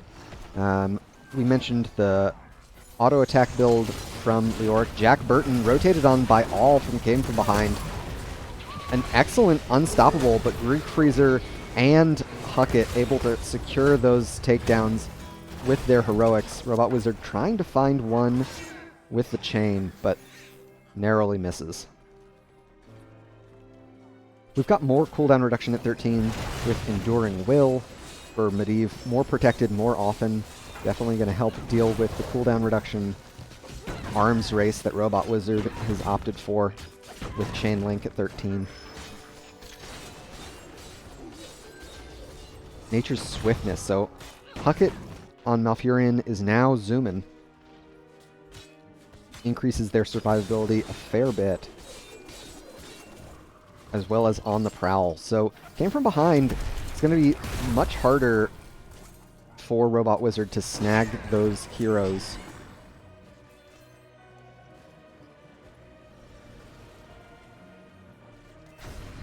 Next objective is achievable for Points Donation Squad. They just have to get these waves pushed out and start controlling vision. A somewhat uneven weight on the bot side. Mojo found with a couple stuns. There's the mosh pit just to find the stalls. They'll get an interrupt with Cocoon. Bella caught in the Entomb. A huge ley line finds 3. Kel'Thuzad still in range, but Saber Moon will fall. There's the leap in. Emsky and Robot Wizard in retreat. Robot Wizard finds a couple, getting a lot of damage with their level 1 Death and Decay. The Plague Lands, rather. Oh, Huckett taken out. Mojo low. Emsky falls. Greek Freezer and Mr. Hustler still healthy. Another protected. Arcane Explosion putting a lot of hurt onto Jack Burton there. So 2 for 2, but one of those 2 was a Leoric. So he'll be back shortly. Level 16s on both sides. Alpha Killer, Greek Freezer Gonna get grabbed. No, Robot Wizard maybe playing their hand too aggressively. Tries for another chain, does not connect. Alright. Level 16. Continuing to work on this Q-based build. Fading Cheshi has paint them red now. It's a big... Holy stuns! Greek Freezer finds 4, but unfortunately Bella was not in range to follow it up. Mid-fort, not going to last much longer here. Chains do not connect. Kel'Thuzad's going to have to wait for the next combo. With bot wave completely unprepped, Points Donation Squad are just going to push the hard way with the trait beetles. They see Medivh in top lane. Fading Cheshi does not connect with the slug. Oh, but there's Huckett caught with the stuns. The silence lands onto one. Bella rooted here. Mr. Hustler looking for the ley line. But Mojo will fall once again. The combos from Robot Wizard. A huge play from Jack Burton over the fort. Huckett low. It's going to cost Saber Moon their life. Mr. Hustler will escape. They get the fort. Losing your healer. Definitely not the hero you would have liked to lose. It makes playing for the boss kind of tricky. Without sustain. And those takedowns really helping Emski get progress through their level 16 auto attack quest. Up to 57 stacks on Mithril Mace already. So their attack speed getting pretty fast. We could see a leyline steal here with Temporal Flux. Huckett just needs, or I'm sorry, Mr. Hustler just needs one solid Q. They're not going to play for it. Okay, fair enough. Greek Freezer threatening, but in the end not entering. They trade boss for a turn-in. This boss will be negated by the turn-in, but I think it is a tough way to spend your gems with the lanes in such a rough state. Came from behind, doesn't stand to gain any push here. Mojo caught, but Mr. Hustler is able to save them with a ley line seal.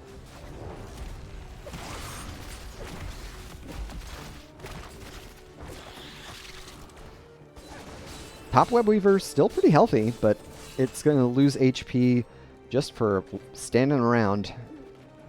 The objective of losing passive HP all the time. Mojo has the chain on him.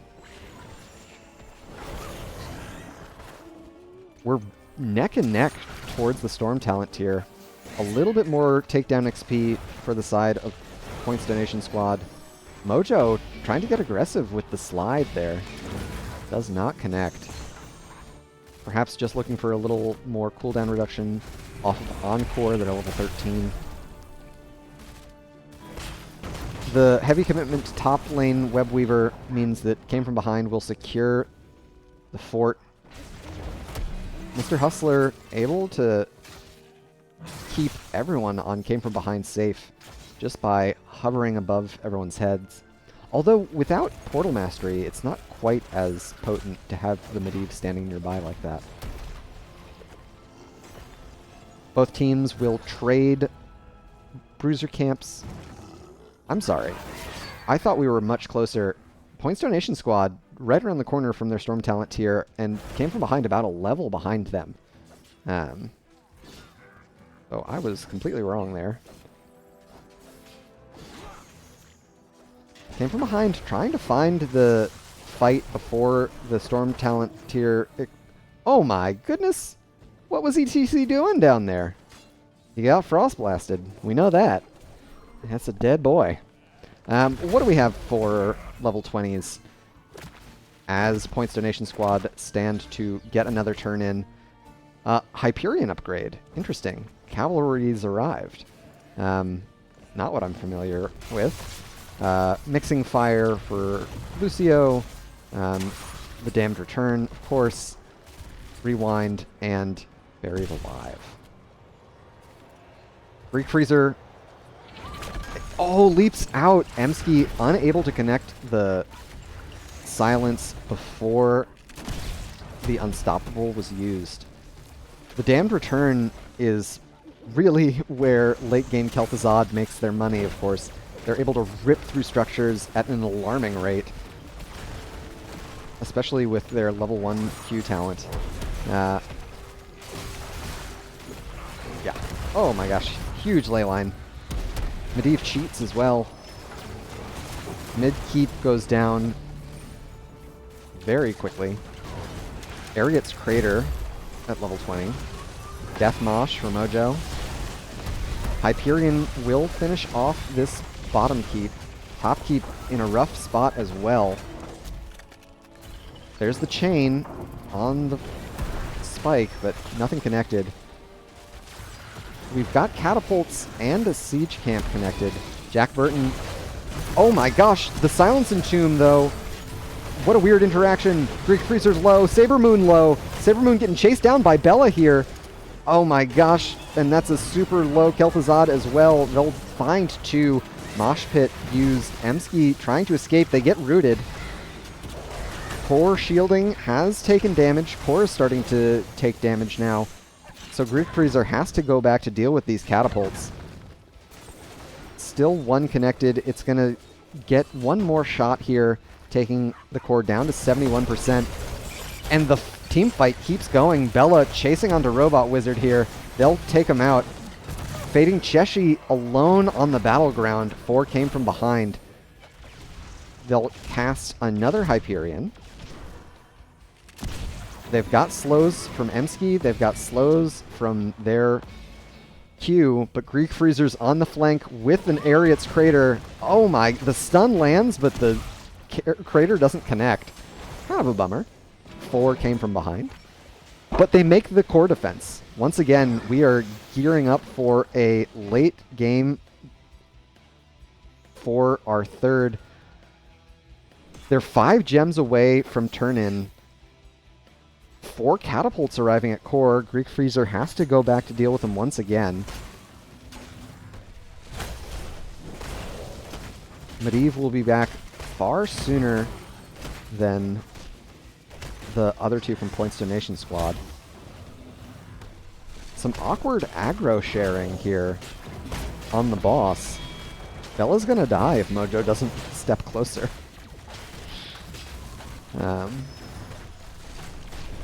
And of course we can see Bella ripping through that super quickly. That is why you have a Greymane, after all. They've got a boss turn-in, but top lane still has a fort in it, so the double camp from Points Donation Squad and the Sonya showing all the way back at core means that Points Donation, or yeah, double camp and Sonya showing means Point Donation Squad could get aggressive here. Looks like they're going to stagger their boss and turn-in, opting instead to try and get their lanes in a more favorable position before they spend the gems.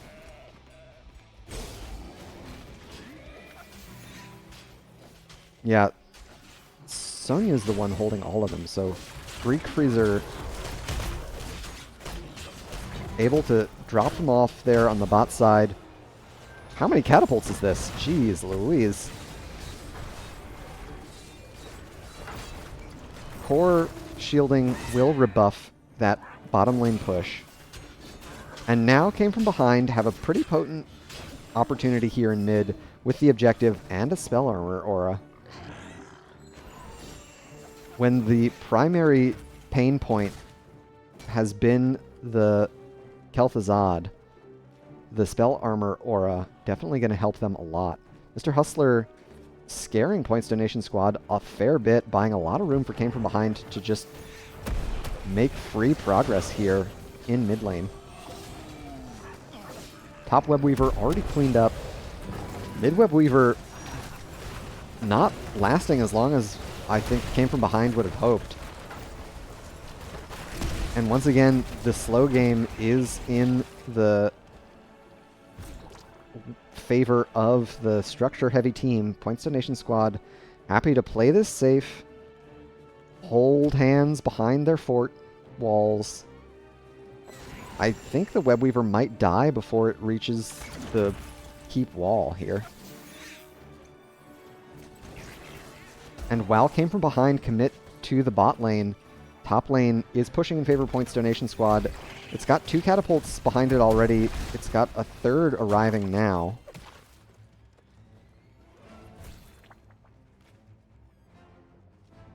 All right. Both teams pretty far from the next possible payment.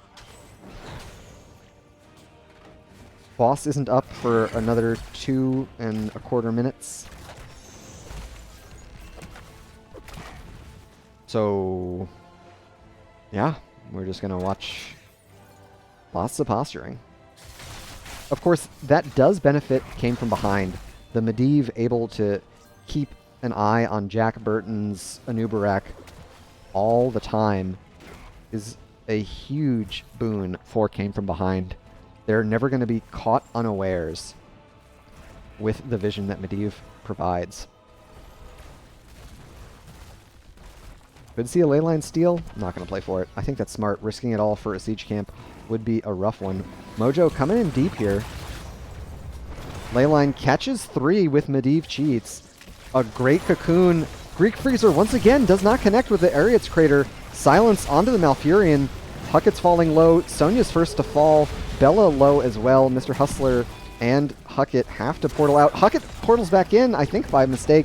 Sabermoon will chase them down. The near miss on the Ariat's Crater might have been the swan song for came from behind.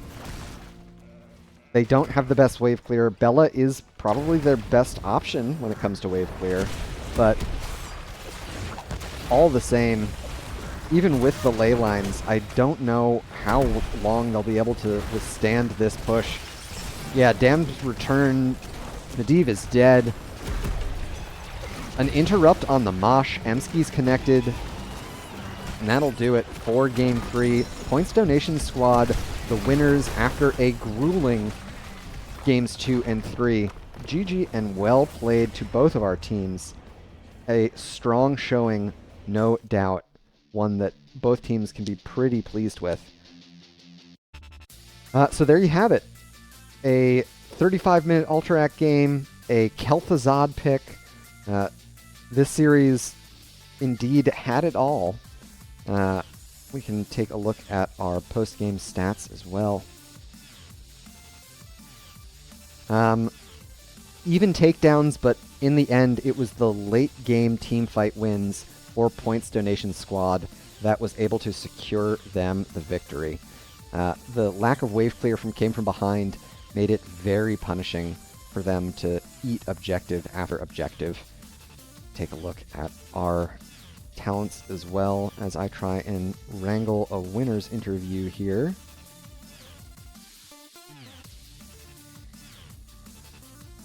Excellent. So Division A did not disappoint. A strong showing from our previously tied teams. Points Donation Squad able to eke it out after a really challenging Alterac game and a far more dominant Tower or Tomb of the Spider Queen game. Let me see if my good friends will join me.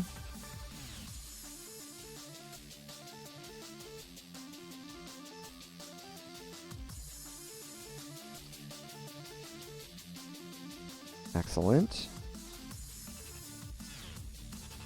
See if we can find anyone for an interview here. A strong showing from Points Donation Squad. As I said, it looked like it hinged primarily in the late game on those Kel'Thuzad combos, and it looks like we will be joined here.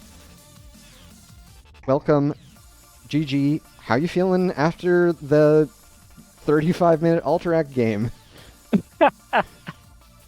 I think we're still shaking from that game. That was nerve-wracking. Absolutely. I was impressed with, because y'all had kind of fallen behind in the early game.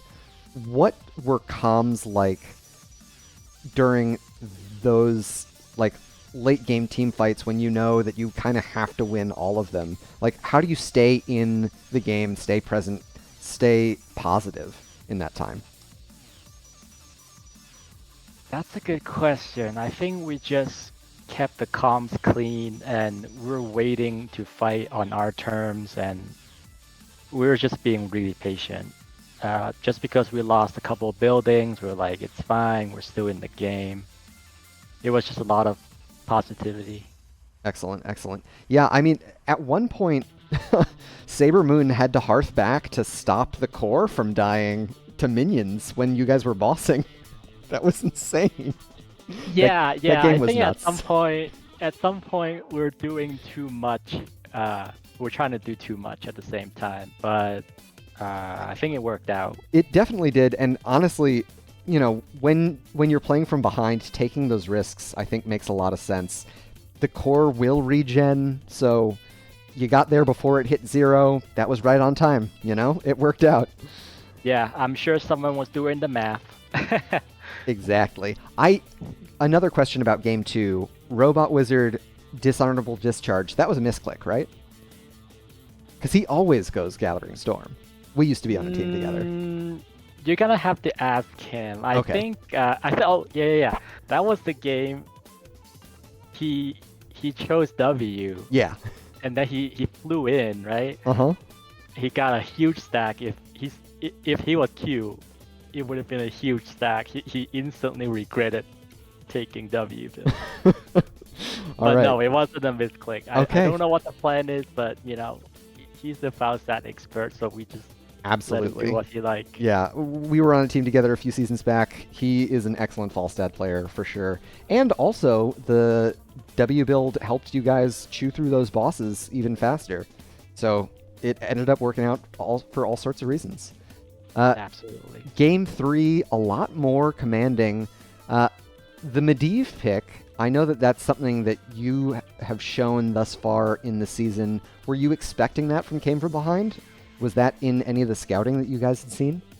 No, that was a surprise. That was kind of a trump card because we did have KTZ as the first damage mage, and you know they had some really good chasing potential.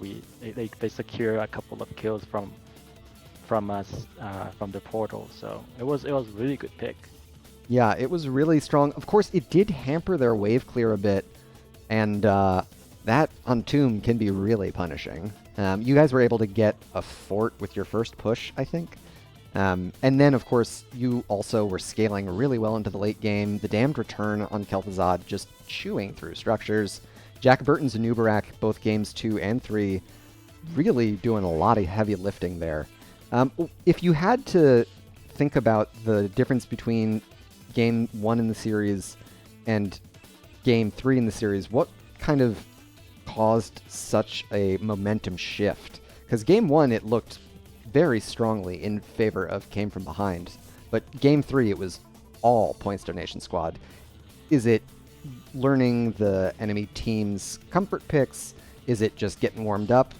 How do you ascribe your commanding win in Game 3?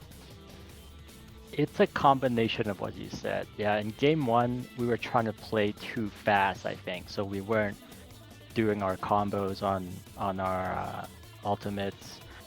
And yeah, we were also learning how the enemy move, you know, who engages first, what's their aggression level. Mm-hmm. It's all of those little things combined that shifted the momentum toward our favor. Nice. Very cool. Yeah. All right, well, that's going to do it from me for questions. Before I let you go back to celebrate with the team, any shout-outs you want to give? The floor is all yours. I think I have to give it to Jack because tanking is a really tough role. We depended on him for a lot of things on the field, especially that second game. I mean, he was getting those, you know, double stuns on multiple people at the end there. That really helped us end the game. It was just, you know, also the cocoon on the selective targets. Like he was making a lot of decisions that were difficult. Awesome. Yeah, So, huge shout out to Jack. Jack played out of their mind. out of his mind for sure. I'm sure his brain is fried right now. I wouldn't blame him. Well, thank you so much for joining for the interview, Emski, and have a great evening. You too. Thank you so much for casting. Yeah, You're of course. excellent. Thank you. Have a good night. Catch you next time. So there you have it. Emski and friends able to clutch it up, feeling very comfortable as they get through the season. It was a strong showing in Game 3 after a very shaky start in Game 1. So we'll see what more Came From Behind can do as the season progresses. They could very well qualify for the playoffs still. There's still a lot of season left to play, and as their name suggests, they're never out of it. They are known to come from behind. That'll do it for me. It's been a long evening after a long Alterac game and a 3-game series, so I'll sign off here. Before I go, I just want to give some shout-outs of my own. First and foremost, to everyone who tuned in, thanks for joining us. It's a pleasure to have you all. And the community support is what makes participating in NGS so great and so fun. I know I always enjoy when I'm playing a game and I get to watch the stream back and see people cheering us on. So thanks for everyone for showing up and joining in. A big shout out to the Nexus Gaming Series volunteer staff. The league wouldn't run without them, quite simply. So thank your div mods, thank your website folks, thank your everyone. They do a lot of work. And last but not least, of course, to all of the artists, programmers, and musicians whose work I feature here on the stream. It wouldn't look or sound anywhere near as good without their contributions. You can find links to all of their work below the video and coming up in a credit roll here after I sign off. It's all open source or Creative Commons licensed stuff, so if you've heard or seen anything you like, it could be in your next project as well, for the low price of giving someone credit. Until next time, everyone, good luck and have fun out there. Peace and love.